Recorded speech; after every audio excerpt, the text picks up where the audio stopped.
Ya baik, kembali lagi bersama dengan saya Farazi. Dalam kesempatan kali ini saya akan mempresentasikan hasil praktikum mandiri terkait dengan mata kuliah pelestarian sumber daya lahan pertanian berkelanjutan yang dilaksanakan di Kecamatan Tenggulun, Kabupaten Aceh Tamiang. Sebelumnya saya ingin menyampaikan terlebih dahulu terkait dengan pola penggunaan lahan yang memang lebih dominan di Kecamatan Tenggulun itu lebih kepada sebagai perkebunan kelapa sawit. Namun belakangan mulai tahun 2020 mulai dikembangkannya lahan cetak sawah yang ditargetkan akan selesai dengan total luas 500 hektar. Nah, adapun sub kegiatan daripada kegiatan praktikum ini adalah satu, itu ada evaluasi sumber daya lahan. Kemudian yang kedua ada penentuan status daya dukung lahan. Kemudian yang ketiga ada pencemaran dan degradasi lahan. So, here we go. Yang pertama ada evaluasi sumber daya lahan.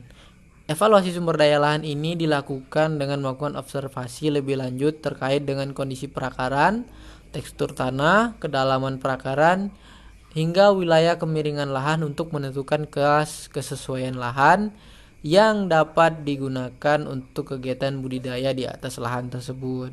Nah, hasil daripada evaluasi yang saya lakukan menunjukkan bahwa lahan secara aktual masih sangat perlu perbaikan ataupun penambahan bahan organik yang benar-benar masif agar kemudian bisa digunakan sebagai lahan pertanian yang memang mendukung seperti itu.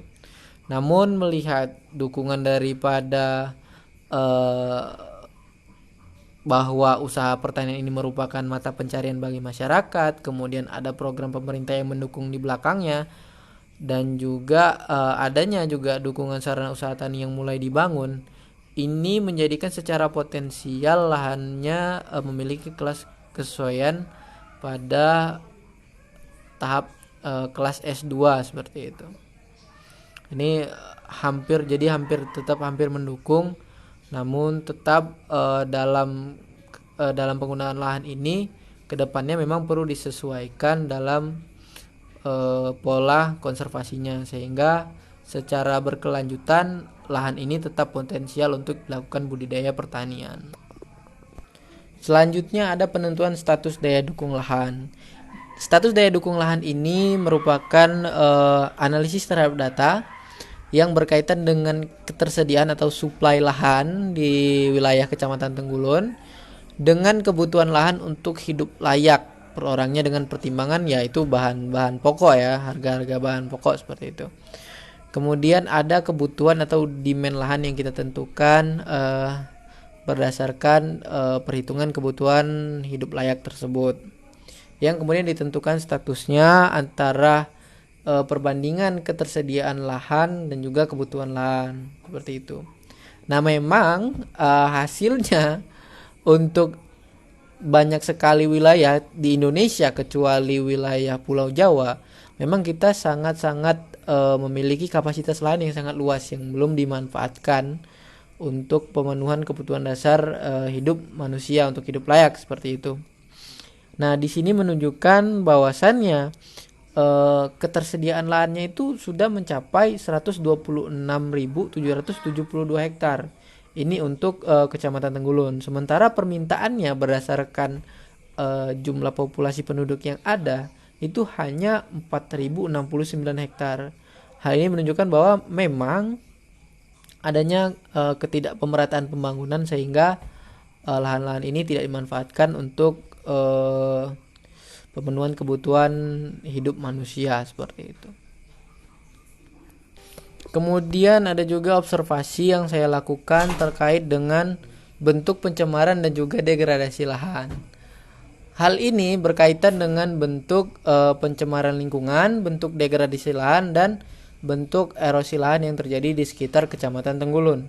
Nah, dari bentuk pencemaran lingkungan sendiri, ini memang masih sangat minim karena memang kepadatan penduduk tidak sebegitu padat di kota-kota besar, sehingga kita sangat jarang sekali menemukan adanya sumber pengairan yang kemudian tercemar.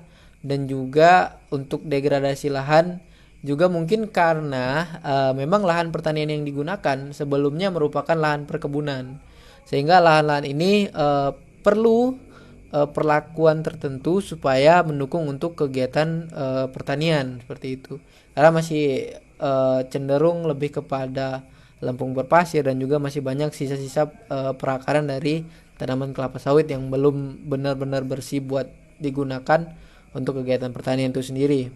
Nah, sementara untuk bentuk erosi lahan inilah yang saat ini menjadi masalah serius ya di wilayah Sumatera, Kalimantan dan beberapa wilayah Indonesia lainnya, di mana terjadi pembukaan lahan yang liar yang didukung dengan seperti kita tahu ya, bulan Desember, Januari belakangan memang tingkat intensitas curah hujan memang sedang tinggi-tingginya, sehingga memicu longsor dan juga banjir bah di sekitar aliran sungai seperti itu. Ya, sekian presentasi saya terkait dengan mata kuliah pelestarian sumber daya lahan pertanian berkelanjutan. Mari kita tetap lestarikan lahan yang kita miliki untuk bisa kita manfaatkan dan secara potensial menjadi lahan produktif di masa yang akan datang. Sekian dari saya, Farul Razi keluar. Terima kasih dan sampai jumpa.